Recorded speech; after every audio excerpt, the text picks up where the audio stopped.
Hello दोस्तों, जय हिंद। कैसे हैं आप सभी। एक टॉपिक पे बात करेंगे, वर्ल्ड जियोपॉलिटिक्स में क्या चल रहा है। दोस्तों, आप देख सकते हैं कि किस तरीके से कोई भी एक प्रॉस्पेरस कंट्री जो है ना, अपनी शक्ति का लगातार गलत इस्तेमाल कर रहा है वो। ठीक है। वेनेजुएला एक ऐसी कंट्री है जहाँ पे 303 बिलियंस के ऑयल रिजर्व माने जाते हैं और बहुत सारे दूसरे मिनरल्स जैसे कि गोल्ड वगैरह और सिलिकॉन्स वगैरह भी वहाँ पे प्रेजेंट है। तो अमेरिका ने यहाँ पे एक बहाना किया है दोस्तों कि वो कह रहा है कि वो ड्रग्स के आरोपों को लेकर के मादुरो को उन्होंने गिरफ्तार किया है। लेकिन ये दोस्तों पूरी सच्चाई नहीं हो सकती। ये पूरी सच्चाई कभी भी नहीं हो सकती, क्योंकि देखिए, ये अमेरिका की एक नीति रही है कि जहाँ से भी उसको रिसोर्स और एनर्जी रिजर्व्स दिखाई देते हैं, वहाँ पर वो तुरंत जा करके अपने शक्ति का इस्तेमाल करके उसको कैप्चर कर लेता है या उन रिजर्व पे अपना एकाधिकार बना लेता है।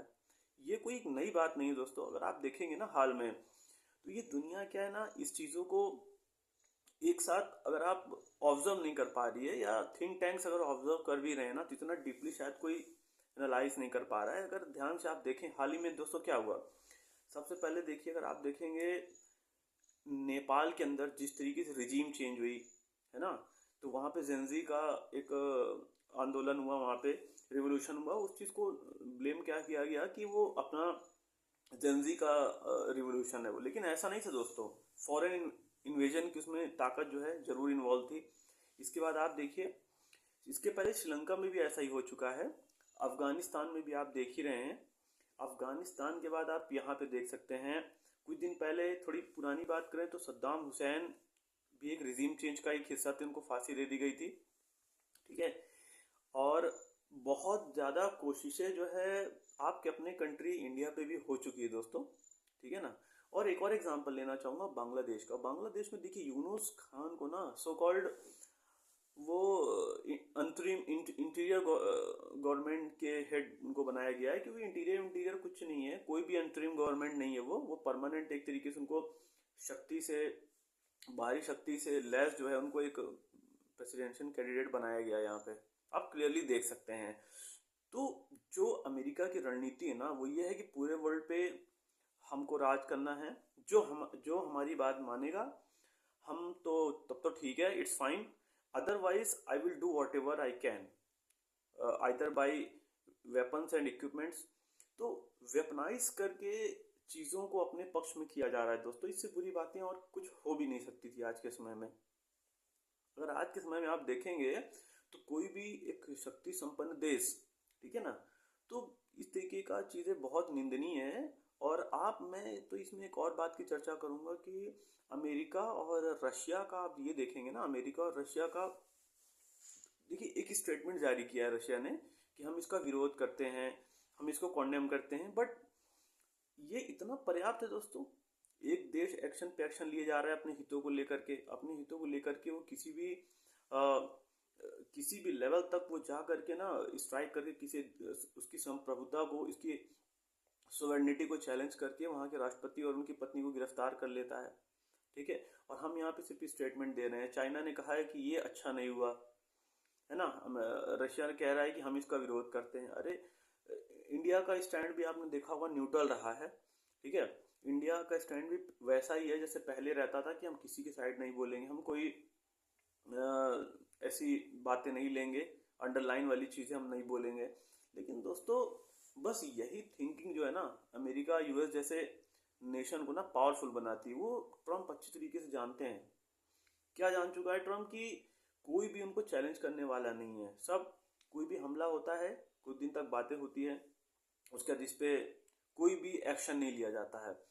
एकजुट होना पड़ेगा नेशंस को। अगर नेशन एकजुट हो जाए, कुछ इसके खिलाफ कुछ इनिशिएटिव लिया जाए, कुछ एक्शन लिया जाए, कुछ बात बन सकती है। लेकिन ऐसा तो कुछ है ही नहीं। वेनेजुएला में आप देखिए, जब से मादुरो को अरेस्ट किया गया उसके बाद से ही वहाँ के हालात जो है, लोगों में एकजुटता देखी गई है। काफ़ी ज़्यादा विरोध हो रहा है वहाँ पे अमेरिका का। वो लोग बिल्कुल आतुर हैं दोस्तों, वो लोग बिल्कुल रेडी हैं कि कोई उनकी आकर के मदद करे, कोई उनको वेपन से मदद करे, और हो सके तो किसी प्रकार से हम जो है प्रेसिडेंट को वापस अपने जो है छुड़वा सकें। ठीक है, अभी यूनाइटेड नेशंस में उनकी पेशी भी थी, ठीक है ना, तो वहाँ पर उन्होंने अपनी बातें रखी। लेकिन दोस्तों, कहने की बात यही है कि ये सब ठीक बात नहीं है। किसी भी कंट्री, किसी भी नेशन को इस तरीके से आप जो है अरेस्ट कर लेते हैं, ये वर्ल्ड को एक अच्छा मैसेज नहीं जाएगा। ठीक है, ताइवान के ऊपर जो चाइना का स्टैंड है, चाइना ने कई नेवल शिप्स जो है उसके सराउंड बना रखी थी।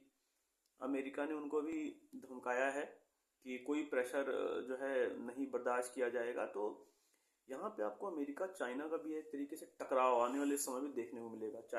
चाइना जैसे कंट्री के ऊपर, रशिया जैसे कंट्री के ऊपर, या किसी ब्राजील जैसे कंट्री के ऊपर कभी अमेरिका डायरेक्ट एक्शन नहीं लेता। यहाँ पॉलिटिकल गेम जो होता है ना, वो इन्वॉल्व करता है। अगर आप देखेंगे ना, तो जैसे अपोजिशन पार्टी के थ्रू यहाँ पे इंडिया में अपने चेंज करने की कोशिश की गई।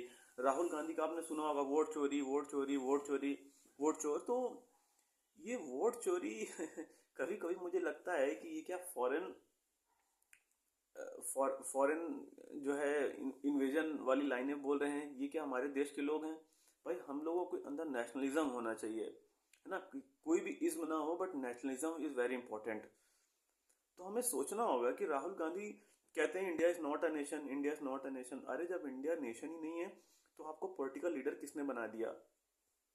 ठीक है, तो मैं राहुल गांधी के ऊपर कुछ भी वेस्ट बातें मैं नहीं करना चाहूँगा, ठीक है, अपनी बातों को। बट मैं यही एक बात रखना चाहूँगा कि हम लोगों को बहुत अवेयर, बहुत सतर्क रहने की ज़रूरत है दोस्तों। अगर हम अवेयर और सतर्क नहीं रहेंगे तो अब तो वर्ल्ड में आप देख ही रहे हैं किस तरह की चीज़ें हो रही है। तो हमें शक्ति संपन्न होना पड़ेगा, ठीक है। अपने लोकल मुद्दों से हमें आगे आना पड़ेगा, ठीक है। हम अपने में ही परेशान रहेंगे तो ये साजिशें हैं, हमेशा से फॉरेन जो है ताकतों की साजिशें होती हैं कि किसी देश को आपस में अंदर ही उलझा के रखोगे, तुम कभी नहीं हो पाएंगे। आज हम 4 बिलियन इकॉनमी है, सॉरी 4 ट्रिलियन इकॉनमी है। हमारा लक्ष्य है, हम क्या कभी 20, 22, क्या 25, हम लोग 25 ट्रिलियन इकॉनमी कभी बन पाएंगे? हमें कितने साल लग जाएंगे बनने में? अब बड़ी मुश्किल से हम जिस स्टैंड पे, इकोनॉमिकल स्टैंड पे, अगर हम युद्ध में धकेल दिए जाते हैं, हम किसी भी तरीके से युद्ध में इन्वॉल्व होते हैं ना, तो आने वाला समय मालूम है क्या होगा? हमारी इकोनॉमी को पीछे होने वाला होगा। और यही चाहते हैं कुछ कुछ देश, हमारे कुछ देश यही चाहते हैं कि आप युद्ध में फंसे रहिए और कोई भी डेवलपमेंट मत करिए। हर देश को हर देश के साथ उलझाया गया है।